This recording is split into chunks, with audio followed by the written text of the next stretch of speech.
தானமாக யாரிடமும் பெறக்கூடாத மற்றும் கொடுக்கக்கூடாத பொருட்கள் எவை தெரியுமா? வலது கை கொடுப்பது இடது கைக்கு தெரியக்கூடாது என்பார்கள்.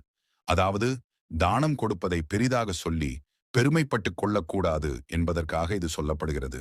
தானம் கொடுப்பது சிறந்த செயல்தான் என்றாலும் தானம் பெறுபவர்கள் சில பொருட்களை தானமாக பெறாமல் இருப்பது நல்லது. ஆன்மீக ரீதியாக பயன்படுத்தப்படும் சில பொருட்களை இலவசமாக கொடுக்கக்கூடாது. இவை குறிப்பிட்ட சடங்குகள் அல்லது வழிபாடுகளில் பயன்படுத்தப்படும் பொருட்களாகும்.